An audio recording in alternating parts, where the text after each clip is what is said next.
भाजपा नेता का नाम आया, सब चुप और मौन हो गया। एक शब्द किसी के कान में जू तक नहीं रहेगा कि कोई बोले। दूसरी बात है कि इन पहलवान बेटियों का एफआईआर तक भी दर्ज नहीं किया गया आज़ाद भारत में, जहां 75 साल पूरा होने पर अमृत महोत्सव की बात कही जा रही। ये अमृत नहीं विषकाल बना दिया इन्होंने।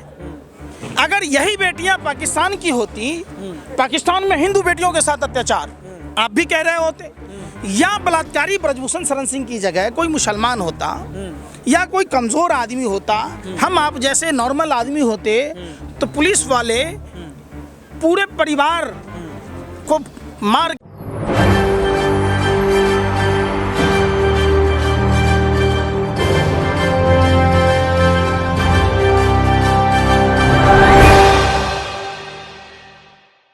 प्रोटेस्ट बढ़ता चला जा रहा है। 1 महीना हो चुका है, इसके बावजूद भी केंद्रीय सरकार चुप्पी नहीं तोड़ रही है। देश के प्रधानमंत्री विदेशों में घूम रहे हैं, अमित शाह चुनाव प्रचार में लगे हुए हैं और ब्रजभूषण शरण सिंह एक अलग ही खेला खेलने जा रहे हैं, शक्ति प्रदर्शन करने वाले हैं। देखिए, वाकई 2014 के बाद का भारत, जिसकी लाठी उसकी भैंस वाली कहावत को चरितार्थ करती है। सबसे बड़ा सवाल है कि ब्रजभूषण शरण सिंह तिहाड़ जेल में बंद थे। बॉम्बे में एक घटना हुई थी और जो दाऊद के करीबी लोग थे उनको ठहराने का काम इन्होंने किया था। दाऊद से इनके करीबी रिश्ते हैं, तो निश्चित तौर पर आप देख रहे हैं कि एक बाहुबली नेता, एक जिसके दाऊद के साथ संबंध होने का सब कुछ हुआ हो, और सरकार के प्रेशर में इस मामले को रफा दफा किया गया। निश्चित तौर पर आपने झारखंड के खिलाड़ी को थप्पड़ मारते देखा होगा। आपने जब देश की पहलवान बेटियां, जो सरकार बहुत हुआ नारियों पर अत्याचार, अब की बार भाजपा सरकार कहती है, जो सरकार बेटी बचाओ बेटी पढ़ाओ का नारा देती है, वो सरकार आखिर चुप मौन क्यों है? गूंगे बहरे कैसे हो गए? ये सबसे बड़ा सवाल है। सवाल ये है कि जब देश की पहलवान बेटियां, ये कोई सामान्य बेटियां नहीं है, ये वो बेटियां हैं जिन्होंने तिरंगे का सम्मान बढ़ाया है। हम 143 करोड़ भारतीयों का सर गर्व से ऊंचा किया है। हालांकि हमारे देश के संविधान में हर किसी को समानता का अधिकार है, हमारे वोट की वैल्यू इक्वल है, लेकिन आज साफ और स्पष्ट देखने को मिलता है जो कैपेबल लोग हैं, जो लोग दबंग हैं, जो पावरफुल हैं, उस पर कार्रवाई तक आपने नहीं पावरफुल होती। का जिक्र किया, क्या ये मान लिया है कि बीजेपी पार्टी यानी कि मोदी सरकार को भी बाहुबली यानी कि ब्रजभूषण शरण सिंह से डर है? क्योंकि देश के प्रधानमंत्री बेटी बचाओ बेटी पढ़ाओ का नारा देते हैं, वो शांत हो गए। आपने उस बात का जिक्र नहीं किया ना। जब यही देश की बेटियां एफआईआर दर्ज करने की बात कह रही थी, तब ब्रजभूषण शरण सिंह कह रहे थे कि मैं अगर जुबान खोल दिया, यानी मेरा जो ज्वालामुखी फूटा तो विस्फोट होगा, हलचल मच जाएगी, भूचाल आ जाएगा। तो ये कौन सी भूचाल की बात की जा रही थी? आखिर किस भूचाल के डर से प्रधानमंत्री, गृह मंत्री, महिला बाल विकास मंत्री, तमाम भाजपा के आला नेता, जो हर बात पर, पालघर की घटना हुई थी आपने देखा, ये लोग चिल्लाना शुरू कर दिए, मेनका गांधी भी बोल रही थी, लेकिन आपने वहीं देखा कि जैसे ही भाजपा नेता का नाम आया, सब चुप और मौन हो गया। एक शब्द किसी के कान में जू तक नहीं रहेगा कि कोई बोले। दूसरी बात है कि इन पहलवान बेटियों का एफआईआर तक भी दर्ज नहीं किया गया आज़ाद भारत में, जहां 75 साल पूरा होने पर अमृत महोत्सव की बात कही जा रही। ये अमृत नहीं विषकाल बना दिया इन्होंने। अगर यही बेटियां पाकिस्तान की होती, पाकिस्तान में हिंदू बेटियों के साथ अत्याचार आप भी कह रहे होते, या बलात्कारी ब्रजभूषण शरण सिंह की जगह कोई मुसलमान होता या कोई कमज़ोर आदमी होता, हम आप जैसे नॉर्मल आदमी होते, तो पुलिस वाले पूरे परिवार को मार के सुझा दिए होते। पुलिस को भी डर है, पुलिस भी दबाव में। भाई तो दबाव में नहीं तो एफआईआर क्यों नहीं दर्ज की? हम कह रहे हैं, ये तो आप भी रोटी खाते हो साहब ना, कि नहीं खाते? बिल्कुल। तो रोटी खाते तो आपको नहीं मालूम है कि एफआईआर किन परिस्थितियों में दर्ज किया गया? सुप्रीम कोर्ट के निर्देशानुसार किया गया। आखिर क्यों? ये सबसे बड़ा सवाल है। सबसे बड़ा सवाल है कि चलो ये कहते हैं नार्को टेस्ट, तो लाइव में नार्को टेस्ट करा लो, सब कुछ सबको पता चल जाएगा, बात खत्म है। दूध का दूध, पानी का पानी, खेल खत्म। इससे बड़ा तो कुछ नहीं हो सकता ना, समझो। तो जब आप तैयार ही हैं तो इतना लेट तैयार क्यों हो रहे हैं? इससे पहले क्यों नहीं कह रहे हैं? अब फिर आप कहते हैं 15 रुपए का मेडल है। अरे भैया, कोई पीएचडी किया हुआ है, हम कहते हैं कि भैया ये तो 1-1 रुपए का पेपर है। जरा पूछो उनसे जिन्होंने आंखें खराब कर ली पढ़ाई लिखाई के वास्ते, जिनके माँ बाप ने पेट काट के पढ़ाया, वैसे ही इन खिलाड़ियों के भी माता पिताजी ने बहुत त्याग किया। बच्चों को दूर दूर तक लेके जाना, प्रैक्टिस कराना, तमाम परिस्थितियाँ होती है। और ये जो जिस उम्र में प्रतिस्पर्धा में भाग लिया, तो वो उम्र इनका खेलने कूदने का होता है, समझो। पॉलिटिकल इस पर नहीं लो आप, बिल्कुल इसको लो कि आप, हमने देखा है कुलदीप सेंगर के मामले में भी अगर सरकार जल्दीबाजी करती तो शायद पीड़िता के पूरे परिवार को न्याय मिलता। हाथरस की घटना पर भी हमने देखा, कानपुर की घटना भी आपने देखी होगी।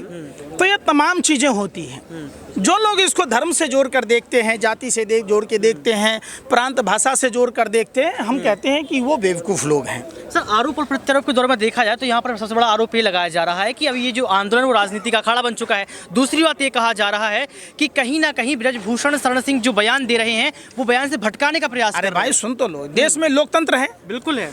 तो लोकतांत्रिक व्यवस्था में बहुदलीय व्यवस्था है, बिल्कुल ठीक है। जैसे ही आप सरकार का विरोध करोगे तो निश्चित, अब चूंकि ये सरकार किसकी है, अगर अभी सरकार जैसे निर्भया कांड के समय सरकार कांग्रेस की थी तो लोग मनमोहन सिंह जी को पूछते थे सवाल। आज चूंकि प्रधानमंत्री नरेंद्र मोदी जी हैं तो नरेंद्र मोदी जी से सवाल पूछा जाएगा, सीधी सी बात है। तो इसको आप राजनीति के चश्मे से अगर देख रहे हैं, इसका मतलब है कि आप इंसाफ नहीं होने देना चाहते, इसको भटका रहे। मान लो ठीक है, हमें बीजेपी को वोट नहीं देना है, ठीक है, तो हम किसको वोट देंगे? किसी न किसी पार्टी को देंगे, किसी न किसी पार्टी ही हमारा समर्थन करेगा। तो इसका मतलब दुनिया से, देश से पॉलिटिकल पार्टियां खत्म कर दोगे? नहीं कर सकते ना। तो आप इसको ये कह के आंदोलन को कमज़ोर कर रहे हैं। ये देखिए, पूरे देश की इज्जत का सवाल है, हिंदुस्तान के 143 करोड़ आबादी का सवाल है। और हिंदू धर्म में कहा जाता है जहाँ नारी की पूजा होती है वहाँ देवताओं का वास होता है, समझो। तो जब ये भी तो महिलाएं हैं, जब इनकी मान सम्मान नहीं हो रही है, माँ सीता रोई, लंका समेत रावण का सर्वनाश हुआ, माँ देवकी रोई तो कंस का सर्वनाश हुआ, द्रौपदी रोई तो कौरव के 100 पुत्रों समेत उसके राजपाट का सर्वनाश हुआ। इसलिए कहा जाता है नारी सताए 3 गए, राज, धर्म और वंश, मानो मेरी बात नहीं तो देख लो रावण, कौरव और कंस। सीधी सी बात है, ये देश की बेटियां रो रही हैं। निश्चित तौर पर जो लोग सत्ता में बैठे हैं और इस अहंकार के साथ बैठे हैं कि ये कुछ दिन बैठेंगे और घर चले जाएंगे, हम इनको इंसाफ नहीं देंगे, इनके साथ बलपूर्वक हटाने की कोशिश की गई थी। कल भी आपने कैंडल मार्च में देखा होगा।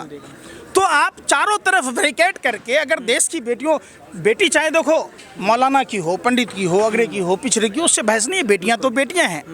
और जिस देश में नारी को देवी का रूप दिया गया है और जो लोग अपने आप को हिंदू धर्म के ठेकेदार बन रहे, वो लोग आज क्यों नहीं आ रहे? सबसे बड़ा हमारा सवाल है, सबसे बड़ा सवाल है। तो उनको आना चाहिए। देखिए, आरोपी कोई भी हो उसको सजा मिलनी चाहिए। दूध का दूध, पानी का पानी होना चाहिए, जांच होनी चाहिए। और एक सवाल ये उठता है कि अगर बीजेपी पार्टी शोषण का पोषण कब तक करती रहेगी? क्योंकि ये सवाल आपका नहीं, ये सवाल तमाम लोगों का है यहाँ पर। ये पोषण क्यों हो रहा है? देखिए, जो पार्टी चाल चरित्र चेहरा की बात कर रही थी, आज अगर देखेंगे तो उस पार्टी में पूरे संस्कारहीन लोगों का महास्वर्ग है। अब मैं उदाहरण के तौर पर बता दूं, डीएसपी देवेंद्र सिंह पर कोई कार्रवाई नहीं हुई, नहीं हुई। 300 किलो आरडीएक्स किसका था, 50 किलो जेलेटिन किसका था, उस पर जवाब नहीं हुई। उल्टा सत्यपाल मलिक देर से ही सही, जब उन्होंने जुबान खोला तो उनके तमाम रिश्तेदारों के यहाँ छापे मरने शुरू हो गए।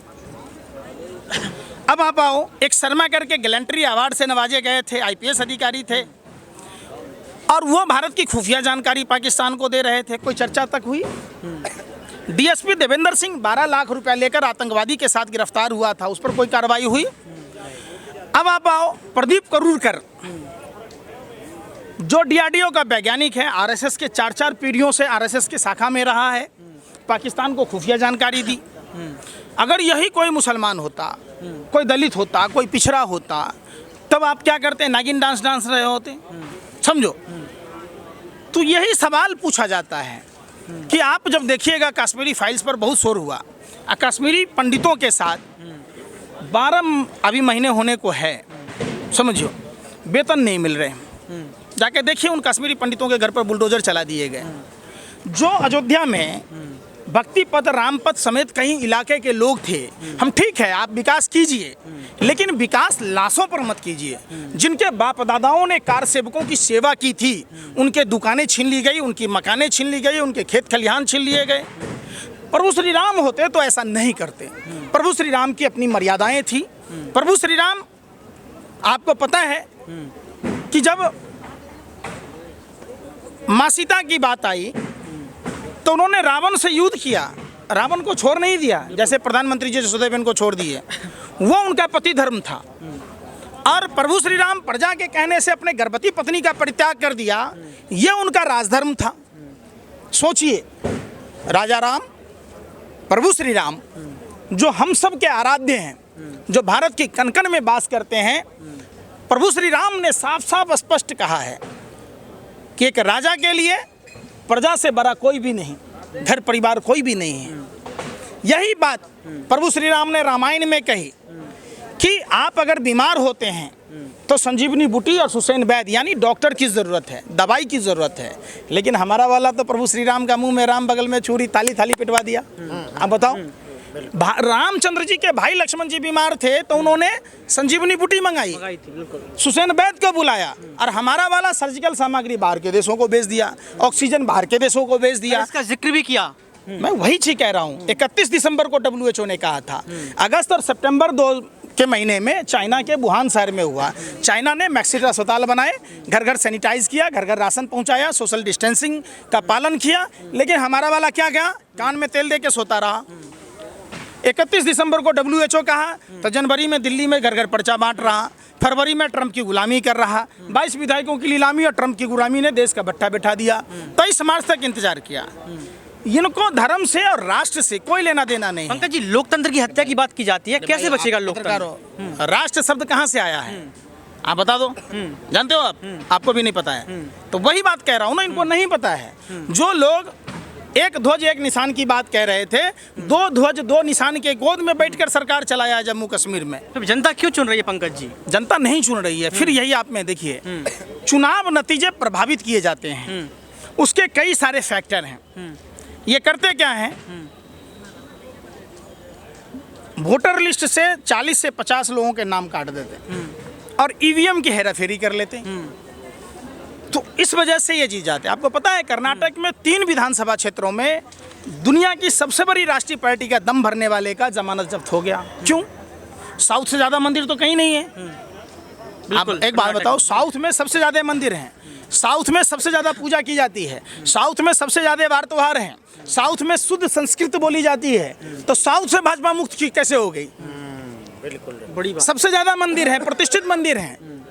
हम तो पूरे साउथ का दौरा करके आए हैं कि साउथ से, अभी दैनिक भास्कर में भी रिपोर्ट छपा था, तो सबसे ज़्यादा हिंदू धर्म का पालन करने वाले साउथ में हैं। तो वहाँ क्यों भाजपा मुक्त हो गया? जनता समझ रही है। बिल्कुल समझो, ये चुनाव में आते हैं, बजरंगबली का नाम ले लिया। अरे भाई, बजरंगबली संकट से उबारने वाले हैं, संकट मोचक हैं, संकट में डालने वाले नहीं हैं। और जिस सनातन धर्म की बात की जाती है, बड़े दुख के साथ कहना पड़ रहा है कि हम सनातनी हिंदुओं को और सनातन हिंदू धर्म को भारतीय जनता पार्टी बदनाम कर रहे हैं। जिस धर्म में 84 लाख योनियों के भरण पोषण की बात होती है, जहाँ पेड़ कैसे जिंदा होगा, चींटियाँ कैसे जिंदा होंगी, जल के जीव कैसे जिंदा होंगे, वायुमंडल का जीव कैसे जिंदा होगा, गाय क्या खाएगा, कुत्ते क्या खाएंगे, चूहा क्या खाएगा, इसकी व्यवस्था है, तो इंसान से नफरत की बात कैसे हो सकता है? आप बताइए। आप बिल्कुल बिल्कुल आप समझो, हमारे धर्म को बदनाम किया जा रहा है, इसके नाम पर व्यापार किया जा रहा है। अभी हाल में आपने देखा था, भाजपा के नेता, पहले तो गोदी मीडिया होता था, बिल्कुल, अब गोदी फिल्म इंडस्ट्रीज में भी हो गया, उनके हिसाब से फिल्म बनता है। ये लोग रंग को लेकर पूरे देश में कैंपेन चलाया, इनकी आईटी टीम, इनका संगठन पूरा उस फिल्म से चंदा लेकर एक ही चीज़ चलाता रहा। रविवार को भूरा, सोमवार को सफ़ेद, मंगलवार को लाल, बुधवार को हरा, बृहस्पतिवार को पीला, शुक्रवार को संतरा, शनिवार को नीला काला। तो एक बात बताइए, कौन सा कलर का पेंटी बरा पहनेगा, अंडरवियर बनियान पहनेगा, शर्ट पहनेगा, कपड़ा पहनेगा? कोई मतलब है? सभी रंग भगवान को समर्पित हैं। तो भगवान तो ये कहते ही नहीं है, ये क्या करते हैं, माइंड कंट्रोल करने का काम करते हैं। और आप जहाँ तक बात करते हैं, हमारे यहाँ बेटियाँ बचपन से ही पूजी जाती हैं, कन्याओं के स्वरूप देखा जाता है, देवी का स्वरूप है, माँ दुर्गा का रूप है, सरस्वती का रूप है, लक्ष्मी का स्वरूप है। तो उस बेटियों के इंसाफ में इतनी देरी क्यों? ये कोई असुर प्रवृत्ति का ही आदमी कर सकता है, जैसा कि रावण ने किया था।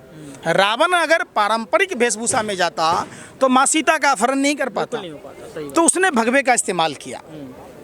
हर भगवा पहनने वाला साधु नहीं होता, साधु के वेश में लुटेरे हैं देश में, बहुत सारे लोग बैठे हुए हैं।